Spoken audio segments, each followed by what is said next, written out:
New evidence was just found in YNW Melly's court case, which is now revealing a lot on what will be happening to him in his trial, as well as an announcement from the police department on where YNW Melly's been lately. There's so much new information you guys need to hear, so let's just get straight into it. Rapper YNW Melly has probably one of the most interesting stories out of all rappers in the music industry. A rapper who created a song called M on My Mind, and then just out of a coincidence is now being looked at as the main reason as to why of his two best friends, YNW Juvie and YNW Sack Chaser, passed in a major court case is something that is turning a lot of people's heads. Now, allegedly, YNW Melly and YNW Juvie, Sack Chaser, and Bortlen, they were all driving home from a studio session late one night. They were actually driving home on a side street that apparently did not have a lot of traffic on it, and YNW Melly's car ended up going through what he said was a drive-by situation involving a group of other men. YNW Melly actually described the entire situation as it practically being a war zone. Firearms were being used everywhere while everybody in Melly's car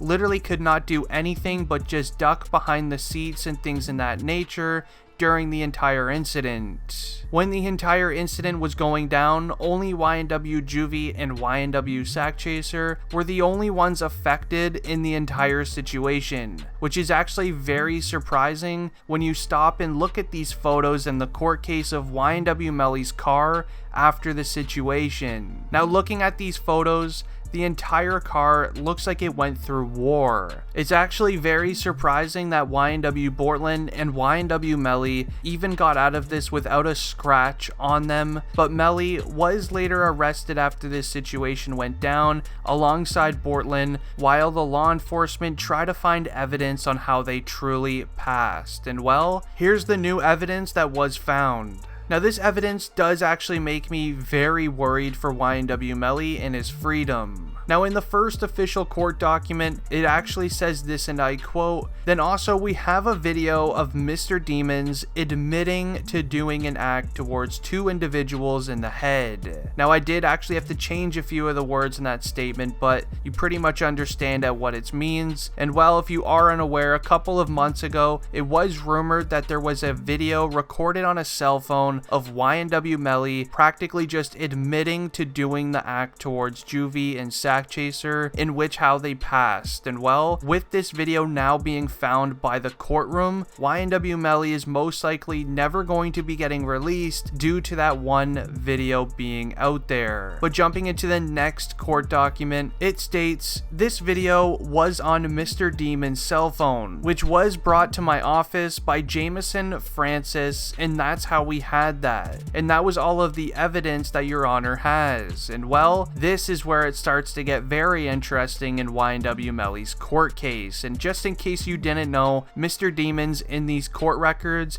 is actually YNW Melly. A lot of people actually couldn't believe that that was his last name, but it actually is. And in case you didn't know who Jameson Francis is, the man in this court document, this is actually YNW Melly's manager, known as 100K Management. Jameson is also a manager for people like King Von, YNW Melly, and a ton of other local type rappers in a certain area, but he is a very trusted manager and he's very well respected. And well, it turns out that Jameson Francis was actually the man who was holding YNW Melly's cell phone during this entire court case and basically the entire time that YNW Melly has been in jail and awaiting his trial. Now, the law enforcement ended up hearing the rumor of a cell phone video being taken of YNW Melly admitting to doing the act towards his two best friends, and well, they ended up hearing about it and put out a warrant for that cell phone. So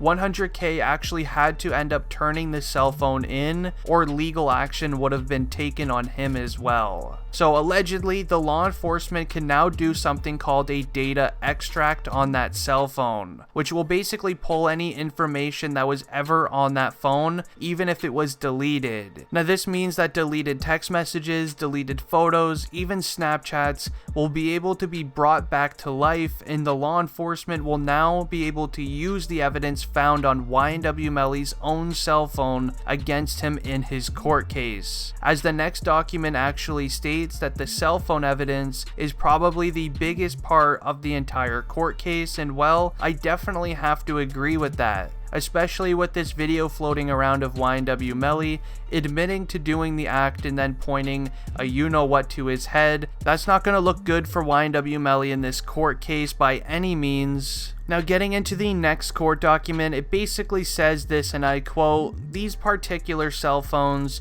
which were both iPhone 10s, were on a T-Mobile network. T-Mobile has a very interesting feature where it will tell you the environment that the cell phone is in. So from these cell phone records, I can tell you the exact moment that Demons got out of the car and staged the drive-by location." Now, this is huge considering on how they actually worded this piece of the court document. Right now, in the court document, it says that he can actually go back and tell when Demons got out of the car and staged the drive-by location. So they must have already looked back through the cell phone records and actually noticed where YNW Melly went after the incident went down. As obviously, I've never been in any sort of drive-by or any sort of situation like that, but the last thing that I would think anyone would do after being involved in one is step out of the car and stay in that specific area for around 40 minutes. And that's allegedly on how long YNW Melly ended up sitting at the location after the drive-by ended up happening. I don't think anyone would do that. I'm pretty sure if anything was happening near a drive-by type action was being held, I would have been driving my car as fast as I could, no matter which way the road goes. And in case you aren't aware, one of the biggest parts of the entire court case is the fact that YNW Melly ended up taking 40 minutes to get his friends YNW Juvie and YNW Sack Chaser help after this entire situation ended up going down. The so-called drive-by, that is. And well, a lot of people are now speculating that YNW Melly, instead of getting them help for that 40 minutes, that YNW Melly was actually using that 40 minutes to stage the entire thing, to basically make the car look like it went through war, like I showed earlier in the video, as well as basically come up with a good story on how to make sure the law enforcement will think that they're telling the truth. It's going to be very interesting to see on how this all plays out. It is rumored actually that the trial for this court case is going to start speeding up, which is sort of good news but also very bad news as well, because if the law enforcement is now trying to speed the trial up, that means they must have some very good evidence on YNW Melly, which is probably not a good thing. But hopefully YNW Melly's lawyer has actually come up with a lot of different ways to kind of counteract all of the information that they have on Melly. But anyways guys, I am ending the video here. If you enjoyed, please leave a like on it and subscribe. Anyways, I'm out. Peace.